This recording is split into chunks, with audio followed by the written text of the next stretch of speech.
Salut tout le monde, bienvenue sur la chaîne Ma Cellule et moi. C'est la première vidéo de cette chaîne, alors comme d'usage, faisons les présentations. Moi, c'est Seb, j'ai 50 balais et je suis un grand fan de bagnole, mais pas comme les autres. Dans l'histoire, il y a aussi Virginie, ma chérie, et les enfants de notre belle famille recomposée. Eve, Léo et Kéliane.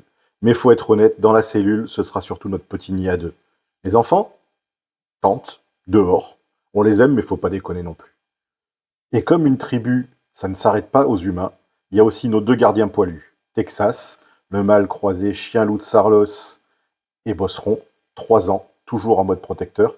Et Utah, la petite dernière, chien-loup tchèque, bientôt 2 ans, pleine d'énergie et d'idées pas toujours géniales. Eux aussi auront leur place dans l'aventure parce que sans chien, c'est pas vraiment une famille. Dans une autre vie, j'ai transformé une ambulance militaire 4x4 en camping-car. De l'apocalypse. On l'appelait l'Ambuvan. Alors, malgré le nom de la chaîne, je ne suis pas vraiment marié à mon pick-up. Ce qui m'éclate, c'est d'imaginer, bricoler et vivre l'aventure dans un véhicule unique. Je vous propose donc un van tour de ce véhicule que vous ne verrez plus sur cette chaîne, puisqu'il nous a quittés ce week-end pour aller rejoindre sa nouvelle famille. Donc je vous propose ce van tour et on se retrouve juste après. Voilà, un petit tour de mon précédent véhicule qui nous quitte aujourd'hui pour aller rejoindre sa nouvelle famille. Donc c'est un J5 d'Angel 4x4 de 1996 avec donc c'est une camionnette classée en utilitaire camionnette plateau avec une cellule. Donc il est 4 roues motrices avec un système d'Angel avec une réduction sur les 2 premières vitesses. Ici on a un groupe de climatisation diesel qui permet aussi de recharger la batterie auxiliaire en 12 volts, puisqu'il y a un générateur 12 volts. Le caisson qu'on voit juste à côté, c'est le chauffage Webasto avec son réservoir, qui peut aussi passer sur le réservoir du véhicule, ainsi que la prise P17, le bac de la batterie auxiliaire qui est juste ici. Sur le toit, on aperçoit les 2 panneaux solaires de 100 watts chacun qui rechargent la batterie auxiliaire. La cellule, voilà, la cellule avec son aérateur, sa caméra de recul, sa fermeture. Ici, le grand escalier qui se déploie à l'extérieur derrière, qui fait une largeur d'environ 1 mètre. Et donc, ça fait une jolie plateforme à l'arrière du véhicule quand on est posé. Voilà. Et on va finir l'autre tour par l'autre côté. Ici, on a le conduit d'évacuation du poêle à bois que vous avez vu à l'intérieur. Et voilà le bébé dans son intégralité. Ici, le groupe de clim. Il est en état identique à ce qu'il était dans l'armée, avec le groupe électrogène sur le siège arrière.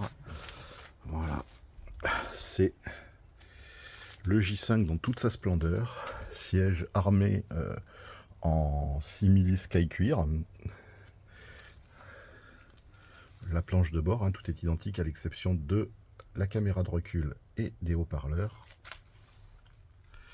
Et les 3 places arrière sans ceinture, puisque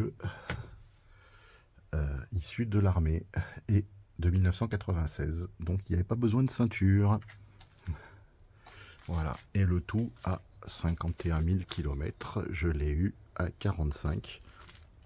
Voilà, on va jeter un petit coup d'œil sur le moteur. Le bon vieux moteur du J5. Alors, avec aucune difficulté pour trouver les pièces, puisque des J5, il y en a en circulation des dizaines de milliers. Voilà, petit compartiment moteur, le superbe moteur de chez Peugeot. Voilà, avec la petite particularité, c'est qu'ici on retrouve le 2 tons d'origine issu de l'armée. Donc il fait pimpon, et oui, C'est réservé exclusivement à un usage hors route, hein, bien évidemment, avec son panneau de commande qui se trouve juste derrière le volant, ici. Voilà. Le gyrophare était placé là-haut. Je vais l'offrir au nouveau propriétaire afin qu'il puisse le remettre en place s'il le souhaite. Moi, je l'avais enlevé. Voilà. Le tour extérieur et le moteur. Donc, on y va pour la visite de l'intérieur. Alors, les portes, c'est la cellule frigo, hein, avec 4 cm d'épaisseur, alu, polystyrène extrudé, alu. On va fixer la porte. Voilà. Et donc, à l'intérieur, on a au fond un lit peigne de 70 cm par 190 qui donc se déplie en un lit de 140 par 190. En dessous, on a un aménagement dans lequel il y a le caisson où passe le chauffage ainsi que le réservoir d'eau propre, 2 sièges sur les côtés, donc ce caisson fait 140 par 190, un deuxième siège sur le côté.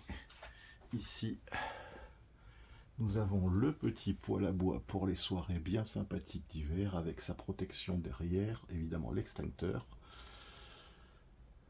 Ici, on a la télé en 12 volts. Et ici, l'espace cuisine, donc avec un robinet avec chauffe-eau intégré en 220 volts quand on est branché ou alors sur groupe électrogène. Le rangement de la table, la glacière frigo et un rangement. Voilà, il y a une petite échelle pour aller monter sur le lit superposé quand il est déployé ou même comme ça. Voilà. L'aménagement intérieur de ce véhicule. Voilà, vous avez vu avec ce Ventour une vraie petite maison roulante prête pour la fin du monde. Avec lui, j'ai appris l'autonomie, la débrouille et les galères. Mais soyons honnêtes, avec 95 chevaux pour 3 tonnes, on était plus sur la catégorie escargot de compétition que road trip express. C'est pour ça que j'ai décidé de passer à autre chose. Mon nouveau projet, c'est Ramuncho, mon Ram 1500. Il est encore au garage, enfin plus tout à fait puisqu'il vient de revenir, mais je voulais que vous voyiez d'où je pars. Et pourquoi j'ai hâte d'écrire la suite avec vous. Alors abonnez-vous parce que l'aventure ne fait que commencer et je vous promets qu'elle sera pleine de surprises. À très vite!